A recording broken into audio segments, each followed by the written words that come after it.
out of anyone that has ever fought in the heavyweight division, he is the one guy that literally can shut everyone's lights out with one shot. Everyone's a knockout artist. Foreman was a knockout artist. Frazier, Tyson, of course, was a knockout artist, but not like this guy. This guy's got, it's like another level of craziness.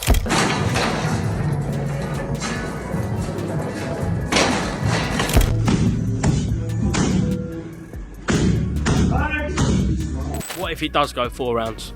If it does, well done, Jake Paul. Do you start questioning what AJ's got left if it goes longer? It's not going 4 rounds. It's not going. The fight's over as soon as AJ hits Jake Paul on the chin. It's just how clean can you make it? Do you know what I'm saying? Joe Rogan looked like a man who just witnessed a heavyweight myth come to life, because watching Anthony Joshua train alongside Team Usyk isn't just impressive, it's intense in the most focused, professional way possible.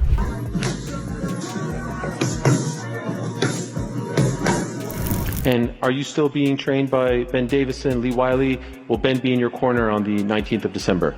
So no, I won't be trained by Ben Davison. I said that London's a bit distracting for me. So I was invited to train with Team Usyk. So I've been in Spain. We've been doing some good training out in Spain. And I think he's one of the best in the world. Not I think, he is one of the best in the world.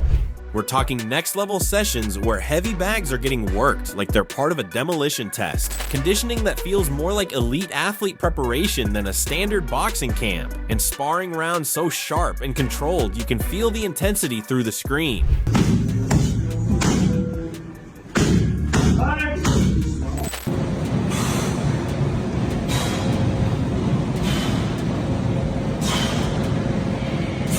What's the one best thing that you pride Jake Paul of having that maybe you haven't seen in other competition you faced so far?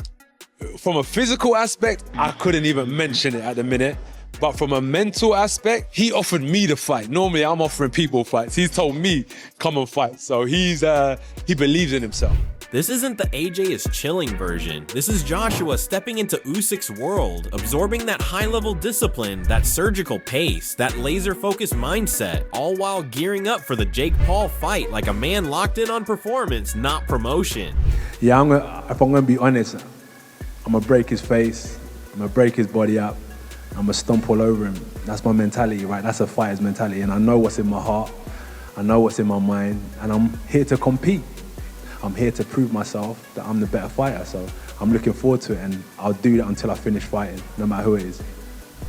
Rogan's reaction says everything, because when someone who's seen countless champions and elite competitors starts raising eyebrows, you know something serious is building.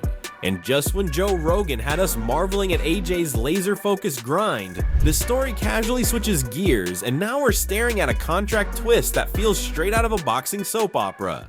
Jake Paul may have been exposed accidentally by Anthony Joshua's corner after it was revealed that Jake Paul's team requested some form of quote-unquote disadvantage from Anthony Joshua as part of their agreement. Now, Joshua's promoter, Eddie Hearn, dropped the bombshell and said that JP's camp did in fact require Anthony Joshua to be at a disadvantage before the contract could be finalized. So as previously reported, there will be a weight restriction for AJ, which is 245 pounds.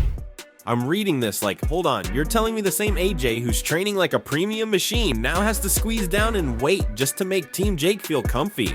That's like asking a heavyweight lion to go on a salad diet before the big night, just so the confidence doesn't wobble. And look, you and I respect strategy, but asking for a disadvantage while saying we don't need an advantage is comedy gold. That's corporate poetry right there.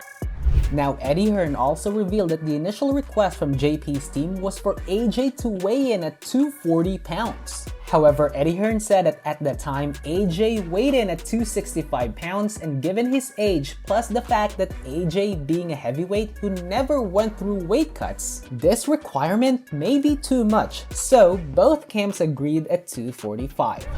We're watching Eddie Hearn play chess while the other side is politely requesting softer pillows, and I can't lie, it's entertaining. You've got one man treating this like a headline business move, and another walking in like he's ready to rewrite physics, and now it's all wrapped in clauses and fine print like a luxury drama series. We're not just watching a fight build, we're watching confidence negotiate with reality, and you already know when that bell rings, no paperwork is jumping in to help anyone. pounds. So, quote unquote, they said the only thing is that Jake will weigh in about 220 pounds and we want AJ to come down in weight. In which Eddie Hearn responded, quote, he's a heavyweight and hasn't cut weight before. Now, Paul's team responded, quote, look, we're not being funny and it's not that we need an advantage, but we need you to have some disadvantage. And just when Joe Rogan had us wide-eyed watching AJ turn his camp into a masterclass of focus and finesse, boom, here comes Robert Garcia sliding in with that calm, seasoned boxing realism that makes you lean back and go, okay, now this just got interesting. I'm sitting here like, we all know what Joshua brings to the table, but hearing Garcia talk about Jake Paul is like watching a veteran chef politely acknowledge someone microwaving a 5-star steak and still saying, hey, at least he paid for the restaurant.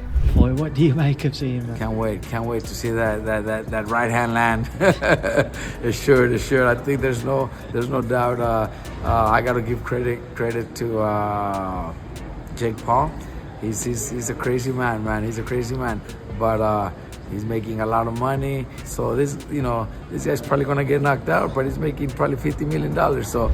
And you've got to respect the honesty, because while I'm nodding along, you and I are witnessing a man confidently stepping into a moment that feels equal parts headline and high-stakes spectacle. Garcia giving Jake credit feels like a teacher encouraging the boldest kid in class, while already knowing the test is about to separate confidence from reality. We respect the hustle, the build-up, the ambition. But while Jake's cashing in on the moment, AJ is over there tuning every detail like a man who doesn't believe in leaving things to chance. And that's why we're all locked in, because this isn't just boxing anymore. This is pure heavyweight theater, and none of us are missing the show. Respect to him. He's earned his position where he's at. He's started boxing, and even though a lot of people don't call him a boxer, I think he's done the right thing. He's built himself little by little, fighting big names. He beat Chavez Jr., and now he's fighting Anthony Joshua. That's huge, man. That's unbelievable. I gotta respect Jake Paul for doing stuff like this. More likely he'll get hurt, but for that kind of money, can't blame him either. Watching AJ move like a man who's upgraded his operating system, the scene smoothly flips to TalkSport, and suddenly I'm hearing Spencer Oliver speak what we're all thinking, but in that calm British tone that somehow makes the madness feel official. I'm sitting here like we're really living in a timeline where a YouTuber is staring down an Olympic gold medal heavyweight and saying, yeah, I fancy it. You've got to admire the confidence, or at least the courage to say it out loud, but you and I both know this isn't a motivational seminar. This is a ring with consequences. Spencer talking about levels is the most polite way possible of saying, we're comparing a luxury sports car to someone who just learned manual clutch. Entertaining, absolutely. Logical? That part went on holiday weeks ago. You got to give Jake Paul respect for actually stepping up to the plate. Is he that delusional that he seriously thinks? And he does, by the way. I truly believe, watching the press conference yesterday, I truly believe that he believes he's going to win the fight. That he's got to just get into range, land a shot, and he'll knock Anthony Joshua out. Well, trust me, that's a lot harder said than done. I don't think I've ever come across anything like this. And we're talking about worlds apart here. And the craziest part is how casually everyone's saying this matchup out loud, like it's just another Tuesday on the boxing calendar, when really it feels like a crossover episode nobody saw coming, but everyone secretly wants to watch. And what gets me is how Jake genuinely believes he just needs one moment, one clean connection, like this is a movie trailer where the music slows and destiny takes over. Meanwhile, AJ's over there built like a high-performance blueprint, treating this like a serious assignment, not a viral challenge. We respect ambition, we respect the hustle, but let's not pretend confidence magically rewrites physics. You, me, and everyone with popcorn in hand knows the intrigue is real, the spectacle is massive, but when Spencer says this doesn't even fit the usual levels debate, that's when you realize how wild this crossover really is. It's like watching reality and fantasy argue in the same room while the cameras keep rolling. Still, we're watching, we're invested, and deep down we love the chaos because boxing with a plot twist always hits different. Every second that ticks by, he's going to get more credit for. For Anthony Joshua, he's put himself into a space, and I know in the press conference he didn't want to mention what round it was going to end and how it was going to end, but Anthony Joshua has a lot of pressure on his shoulders because he has to go out there and try and get this job done as quickly as possible. If Jake Paul gets through round one, it's a tick box. Round two, tick. Now that, and for Anthony Joshua, it's a big problem. And just when Spencer Oliver had us questioning reality itself, here comes Badou Jack, casually strolling into the conversation with the kind of confidence that makes you sit up straighter in your chair. I'm listening like, hold on, this isn't just a respected champion talking. This is someone who's actually been in the gym with AJ, seen the gears moving, felt that atmosphere, and still sounds completely unfazed by the chaos around this matchup. You and I can hear it in his tone. There's no hype performance here, just cool professional certainty, the type that makes Jake's wild optimism feel like an over-caffeinated motivational speech. And when Badou starts talking about politics, rematches, and still circles back to Joshua like a man discussing a luxury machine he's already test-driven, yeah, that's when you know we're not just in fantasy debate mode anymore. Yeah, I mean, he's not ranked, I guess, in WBC, so you can't really fight him anyway. But yeah, with I will beat him up worse, I believe. But AJ is so much bigger, and he will knock him out cold. So unless something happened, under the table. But I think it's a dangerous fight for Jake. But you got to give him credit though, if he taking that fight. What makes this even more entertaining is how Badou balances respect with subtle reality checks, because on one hand he's giving credit for bravery and ambition, and on the other he's basically reminding us that elite level boxing doesn't run on vibes and confidence quotes. I'm sitting here thinking, we really went from "this is bizarre" to "this might be very uncomfortable" real quick. You can feel it, you can sense it, every voice that's close to AJ keeps echoing the same message without even trying to be dramatic. And while Jake is selling belief like it's a limited edition sneaker drop, the people who've seen Joshua up close are talking like engineers discussing a high performance engine. So yeah, we're laughing, we're entertained, but don't get it twisted. This situation is quietly shifting from spectacle to serious, and that transition, that's the part you, me, and everyone watching can't ignore. Yeah, I mean, I don't think there's no way he can go 8 rounds with AJ. If AJ's no way. No way. You train with AJ, right? I mean, I'm assuming because you guys are always hanging out, taking tons of pictures, and so I just assume maybe you had a couple of gym sessions. Yeah, I mean, I'm signed with his management company also, but yeah, no, I seen the way he trains and everything.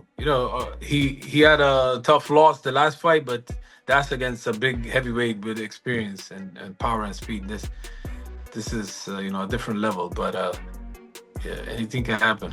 So here we are at the sharp edge of spectacle and seriousness, watching AJ sharpen his craft while Jake Paul powers forward on pure belief and bold ambition. One side is elite preparation, composure, and heavyweight reality. The other is confidence, marketing genius, and the loudest self-belief in the room. And that's the beauty of it. You, me, all of us are locked in because we don't just want the result, we want the moment.